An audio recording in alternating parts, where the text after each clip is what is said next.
So before I start on the second, third, and fourth part of our PDS tutorial, meron lang po akong correction on first part of our video.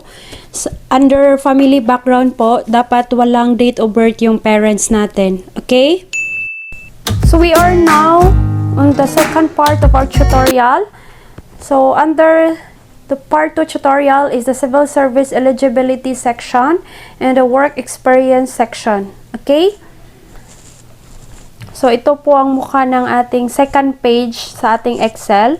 So, first, we have Career Service RA 1080 or Board Bar under Special Law, CES, CSEA, Barangay Eligibility or Driver's License. So, kung meron po kayo nito or meron kayong board or barred or any licenses, so ilagay nyo lang dyan. And then, the rating as well, and the date of examination and place. And of course, the license number or date of validity. Okay? So, meron po tayong guide po dito. If earned eligibility entails a license under RA 1080, indicate the license number and its date of validity. Ayan po. So, in my example, I have a professional teacher under RA 7836 and the rating as well, that is 95, and the date of examination, that is September 25, 2017 in University of Cebu, Mambaling, and its sample of license number. Ayan, the date of validity as well. And then, kung mayroon pa kayong maraming license, ilagay nyo lang dyan sa space provided. Ayan, let's go to the work experience. So, indicate private employment, start from your recent work. So, dapat yung mauna yung pinaka-recent ninyo po. And description of duties should be indicated in the attached worksheet po. So, yung work experience sheet po natin, ibang file na po to. Yan, doon po ilagay yung mga description ninyo, kung ano ba yung functions doon, kung ano ba yung duties niyo doon. Okay? So, for salary grade and salary step, if applicable, should be stated in the format above. And then, for status of appointment, indicate status of employment. Example, permanent ba kayo, temporary, or casual, or contractual. Ayan po. So, we have a sample po. So, dapat po dito, nauuna yung pinaka-recent date nyo po. Dapat from 2014 to 2020. Yan po. For the date, it should be numeric format. And then for position title, do not abbreviate, write in full. So for example, web developer. Ayan po. For department or the company name, for example, Pro Incorporated. For monthly salary, don't forget to put peso signed. Okay, and then for your salary section, kapag yung kumpanya ninyo hindi po gumagamit ng salary grade or salary step, ilan po kayo dyan. Mostly pong gumagamit dyan is yung mga nagtatrabaho sa gobyerno po. Yan po, salary grade po sila. And then for appointment of status, yun po ang sinasabi ko kanina, if temporary kayo, temporary lang. If permanent, permanent din ilagay, or contractual or casual. Okay? For government service po, if hindi po government service ang tinatrabahoan ninyo, is put no lang po. If yes, then put yes. Okay? So, for our second sample, so alam kong madami tayong experience. So, ilagay nyo lahat. And then, for example, another example is 2013 to 2014. So, let's say, naging IT specialist po kayo and your department or company name is Philippine Authority Statistics and your monthly salary is 25,000. And then, yung salary grade, ito po yung range ng sahod ninyo. So, for example, 25 and then yung 2 is the salary step. Ayan po. Okay? So, I guess tapos na po tayo. Then, in every part ng ating PDS, meron po tayong signature sa bottom part. Huwag natin kakalimutan yan. So, same procedure pa rin. So, insert your signature or electronic signature. And then, the date kung kailan kayo nag-fill up ng ating PDS. Okay? So, tapos na po tayo sa ating part 2. Congratulations! Yay! Third part of our PDS tutorial. Yan po. Sana okay pa kayo dyan. And ito po yun ang look ng ating form. Ayan po. So, sa third part, meron po tayong tatlong section. Yan. So, first, we have a voluntary work or involvement in civic or non-government or people or voluntary organizations. So, ayan, the instruction is very understandable po. Kung kayo po ay nagboboluntaryo or meron po kayong isang organisasyon na nagbo-volunteer, ilagay nyo lang dyan. So, meron po tayong inclusive dates. And it should be numeric with the format. And of course, the number of hours and your position or nature of work. Ayan po. So, ayan po. Meron pa tayong sample. So, name and address of organization, that is GAN group. And inclusive dates from and to. Yan po. So, kung marami po yung data ninyo, so, continue na lang po on a separate sheet if necessary. So, let's go to the learning and development section. So, learning and development or L&D interventions or training programs attended. Start from the most recent learning and development or training programs that include only the relevant learning and development or training taken for the last 5 years for division, chief, executive, managerial positions. Okay? So, let's start on title of learning and development interventions or training programs. So, write in full lang po tayo, bawal po ang abbreviation. So, the next is the inclusive dates of attendance. So, it should be numeric format. And next is the number of hours. Next is the type of learning and development. It's either managerial, supervisory, technical, or etc. Okay? So, who conducted the training and or sponsored by. So, for example, we have NC2, Basic in Computer Programming 1.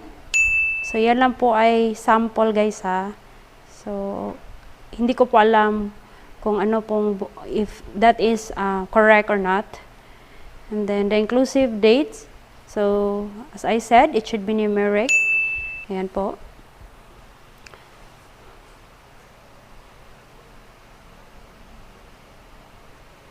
So, next is the number of hours. And for computer programming 1, it is technical and sponsored by, so, Department of Information and Communications Technology. Yan, sa wakas, natapos na rin. And kung mayroon po kayong maraming training, so ilagay nyo lang po dyan. Unlimited po yung space natin. So, huwag kayong matakot na baka maubos yung space. So, our last example is certificate of appearance.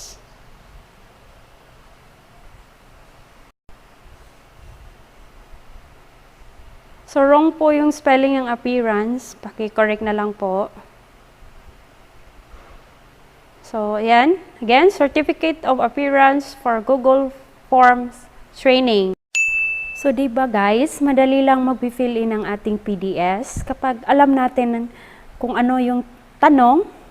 So, syempre, alam din natin kung ano pong isasagot natin dyan. Wow! So, advice ko lang po, kapag kayo po ay nag-a-apply, then needed po yung PDS. So, kailangan po lahat ay totoo, tapos wala pong mali.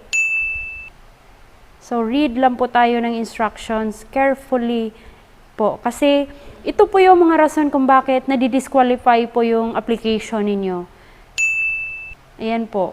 So, sana, on this tutorial, sana may natutunan kayo. Para naman makatulong po ako sa inyo, di ba? So, let's go to last section, which is the special skills and hobbies. So, ayan po, ilagay nyo lang po kung ano po yung hobbies nyo. So, kung ano yung pong skills nyo. So, kung ano po yung, meron tayong tinatawag na soft skills. So, ayan po. So, yun po ang hobbies ko, cooking, dancing. Hindi naman siya ganun ka, talagang chef ka na, kailangan ka. Hindi naman. So, ayan po, yung hobbies mo lang po. So, for your special skills, so kung ano po yung ina-applyan ninyo, so yun po yung ilalagay na special skills, diba?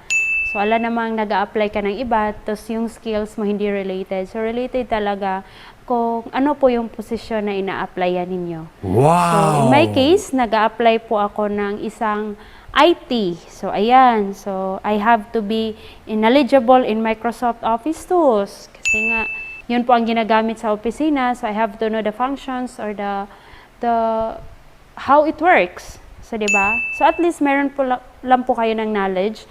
And then, knows how to reformat computer. Ayan, napaka-basic po niyan. So, dapat ilagay nyo po kung ano po yung kailangan nating ilagay. Okay? So, ayan, ito po yung sinasabi ko ng soft skills. So, ayan po, willingness to learn, flexibility, determination, and persistence. So, ayan po yung mga ilagay natin. And then, let's go to the non-academic distinctions or recognitions. So, kung meron po kayong recognition from your previous company or any non-academic distinctions, so ilagay nyo na rin dyan. So, this is sample only. So, for example, certificate of training in, ano pa po? Certificate training in, ano po yung nati-training nyo? For example, in the HR, like the recruitment, diba? Meron kayong training dyan. Training for IT or training for office tools, training for kahit anong training na na-attend nyo, ilagay nyo dyan. Okay?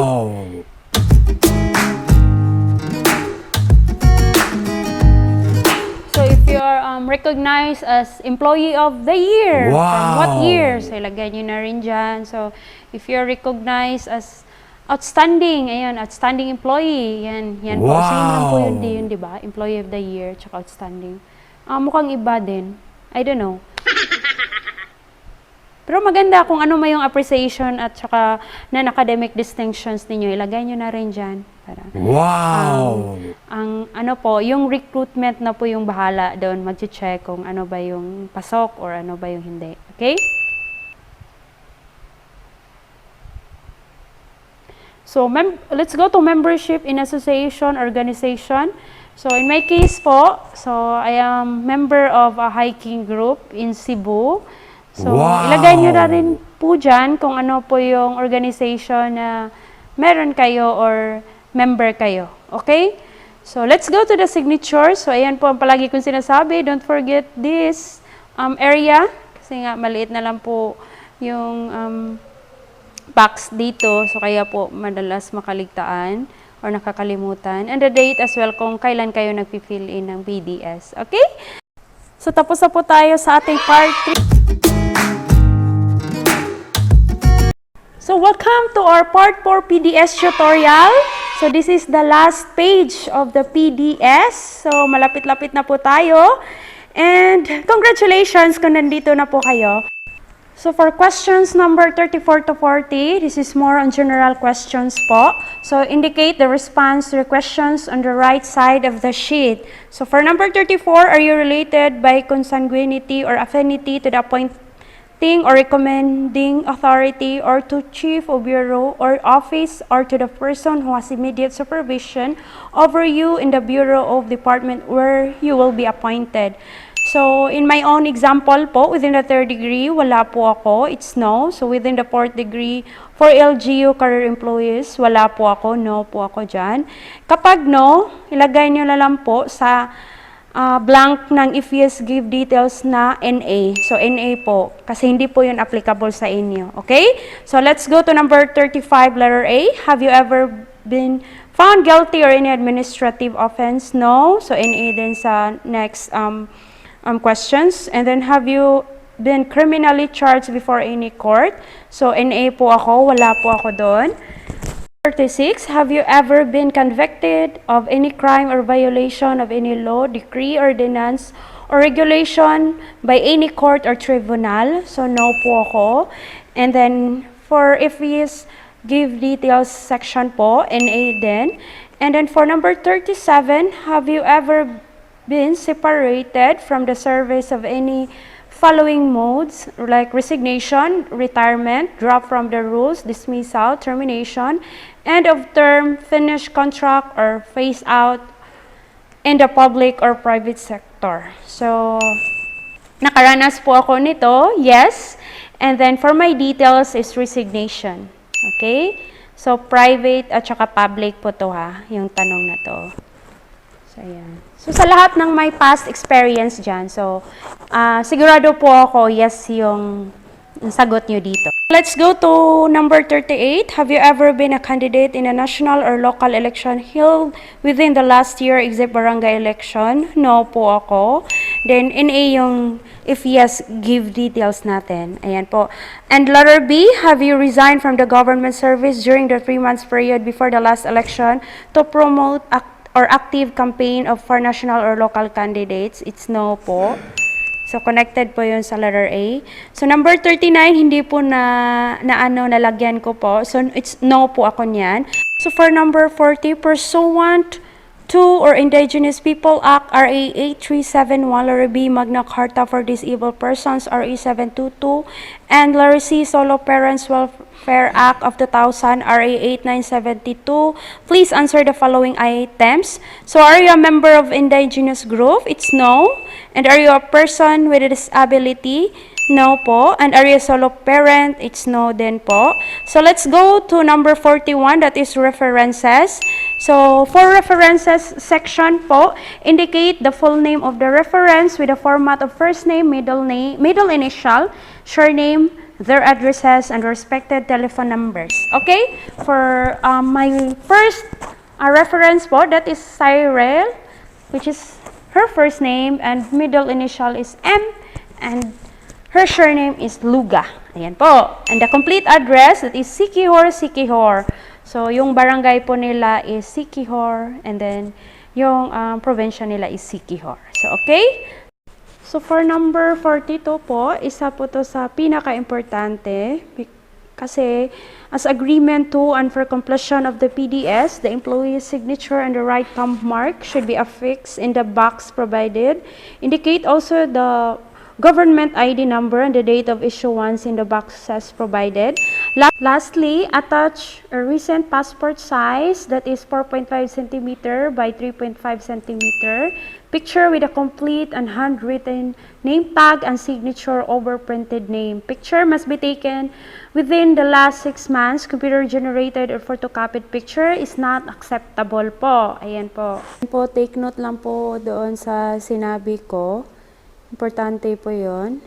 And then, so I will show you the sample picture po with full and handwritten name tag and signature over printed name po. Mamaya i-flash ko dito sa screen. Para naman may idea po kayo kung ano ba yung look or mukha ng ating sinasabi na picture. So for the agreement po, wag po nating kalimutan. I declare under oath that I have personally accomplished this personal data sheet which is true, correct, and complete statement, so on and so forth. So, it is, yun po ang sinasabi ko sa unang video ko na dapat lahat ng ilalagay mo po ay correct at saka walang halong biro po. True and correct po. Ayan. Okay? So, ito po yung sinasabi ko na magbibigay po ako ng sample. I found this from Google. Ayan po. And then, meron pong full name niya at saka signature. Yan po ang passport size natin. At saka, yun lang po. Kapag meron na po kayo doon, meron kayong digital copy, browse nyo lang po, tas i-insert po. So, if you're done inserting the picture, let's go to the government issue ID that is on the left side of the sheet. So, please indicate the ID number and date of issuance. So, for government issue ID po, pwede ring passport, GSIS, SSS, PRC, or driver's license, and etc. For example po, for government issue ID is Professional Regulation Commission, that is PRCID po, and your the corresponding ID number or license number, that is 1, 2, 3, 4, 5, 6, 7, that is sample only lang po. For the date of issuance and the place, that is example, August 11, 2017 in Mandawi City. Ayan po. Okay, kuha po ba natin? And then for our next is the signature po, and then browse your signature. And medyo malaki-laki na po yung box dyan. So, insert nyo lang po. Tapos, resize na lang po yung picture para mas bagay doon sa box. And of course, the date accomplished. So, as always, sinasabi ko po yan. So, kapag katapos po, meron po tayong date at saka signature po. Yung date kung kailan nyo po or kailan kayo nag-fill in ng PDS natin. Okay? So, for the thumb mark, so browse lang po kayo, then browse your digital thumb mark and then insert as well. So, same as ID picture and your digital signature. So, under subscribe and sworn to before me this statement po, merong space dyan, leave as blank nyo lang dyan po. And then for the person administering the oath, kung sino yung mag-administer ng PDS ninyo po, siya na lang po ang maglagay ng pangalan at saka signature niya. I guess, tapos na po tayo sa ating part 4. Congratulations ulit! So, isa po sa requirements natin, after printing the PDS, kailangan po nating ipanonotarize po. Okay? So, before submitting your PDS, kung saan nyo po isasubmit, dapat may notarize po tayo. Okay?